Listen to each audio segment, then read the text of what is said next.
Selamat pagi, selamat datang di bacaan hari ini, hari Sabtu, tanggal 21 Agustus tahun 2021. Selamat datang di bacaan harian, bacaan umum untuk semua zodiak. Ambil hanya jika resonate, silakan lihat description box di bawah video ini untuk rangkuman bacaan hari ini. Kita mulai dengan astrologi dan kartu ruminya nanti setelah astrologi.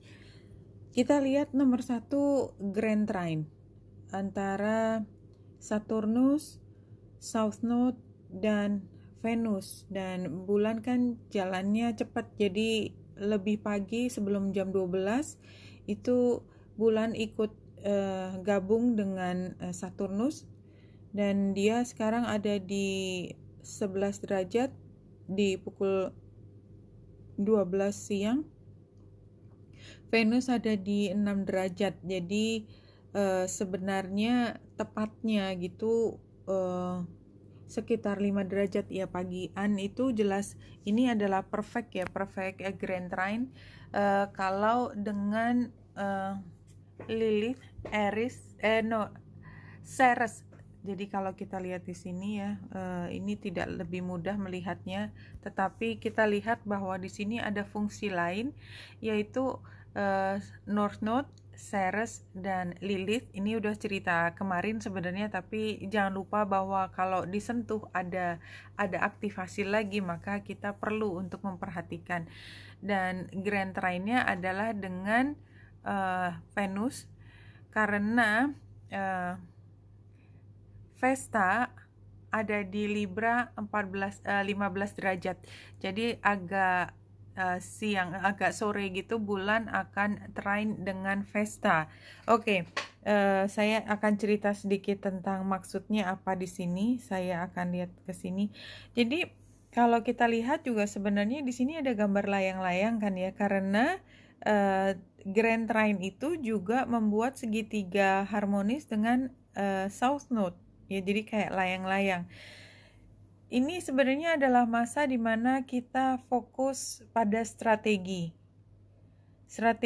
memanage sesuatu, strategi pengelolaan. Jadi kalau pengelolaan itu sifatnya udah lebih operasional. Jadi kalau saya melihatnya adalah karena bulan Juli, mungkin minggu ketiga bulan Juli, kita sebenarnya sudah membuat perencanaan tersebut. Somehow kayaknya sekarang kita perlu membuat perencanaan itu sekali lagi, tetapi dengan situasi yang lebih jelas informasi konkretnya. Jadi perencanaannya lebih perencanaan pelaksanaannya. Jadi kalau yang di minggu ketiga bulan Juli itu adalah perencanaan besarnya, ini adalah perencanaan yang lebih detail. Itu yang saya lihat. Dan ketika kita mengambil energi Venus serta Vesta, maka kita berusaha untuk mengikut sertakan banyak pihak yang mungkin terlibat di sini dalam perencanaan yang detail tersebut.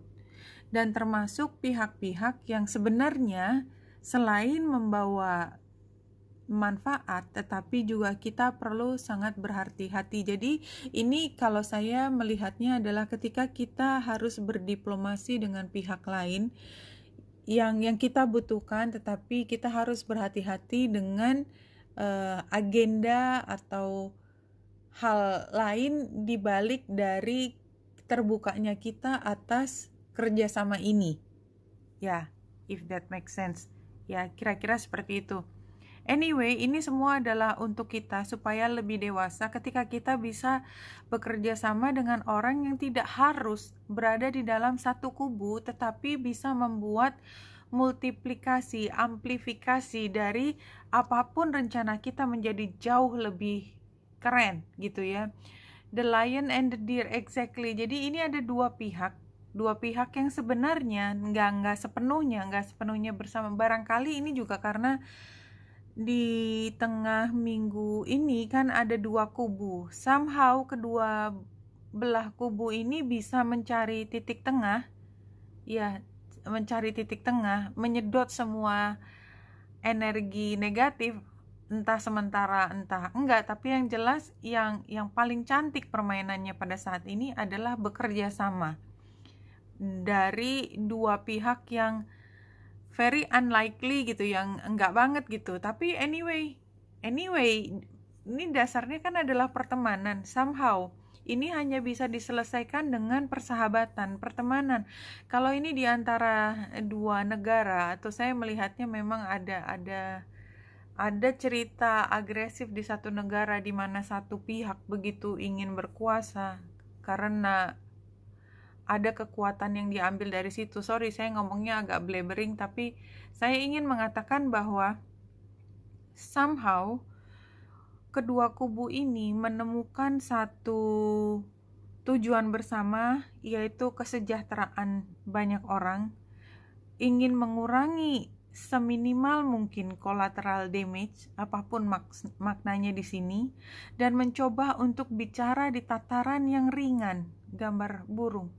Jadi kayak kalau kita kan kadang-kadang kita suka, aduh gue nggak suka banget sama orang itu, tapi ya karena memang beda banget gitu ya, dari klik yang berbeda. Tapi ini kita ketemu makan siang gitu ya, kalau kita nggak mendekati, tidak menyapa kan nanti nggak cantik banget gitu. Kita duduk sana, boleh saya duduk sebelah sini, terus ketika kita duduk bersama, kita kalau tahu kalau kita ngomongin politik kita bisa berantem, tapi nggak, kita di situ sotonya enak banget, tahu nggak?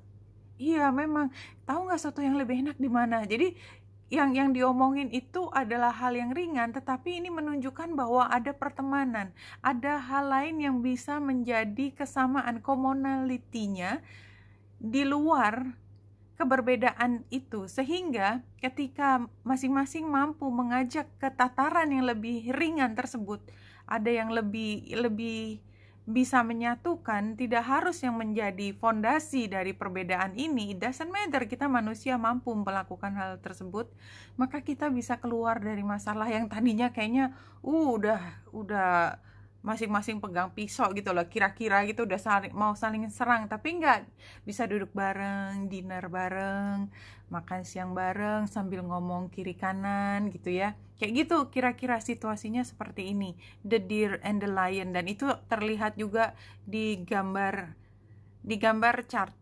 Love, isn't that nice? Jadi ada cinta di sini. There are many variations on the theme of love, yet all forms of love with a strong foundation begins with a healthy and loving attitude towards yourself. Jadi kita lakukan bukan kita sedang menjilat, ya di situ ada fungsi dari Vesta tadi, bukan, karena ada hal besar yang kita ingin serve, ya kita layani, yaitu apa? Kalau kita bermusuhan terus, maka masalah ini tidak selesai. Siapa yang kelaparan? Bukan kita, anak-anak kita, orang yang dilindungi, siapapun. Cinta itu adalah cinta yang lebih besar, berbagai bentuk cinta. Mungkin beberapa juga adalah cinta pasangan yang akhirnya mau melihat kebersamaan, barangkali, who knows ya. Dan ini inner child. Jadi kayaknya memang ada yang ringan tadi, yang gambar burung, inner child kita. Main golf di situ asik banget, tau nggak?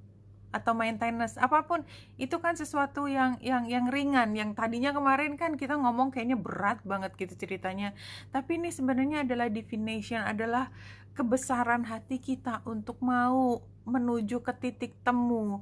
Kita telan semua pride kita mau nunduk sedikit, menghormati musuh kita, karena ada hal yang lebih besar, yaitu kita ingin membuat perubahan. Kita tidak ingin kekacauan ini terus berjalan. It's so beautiful bacaannya.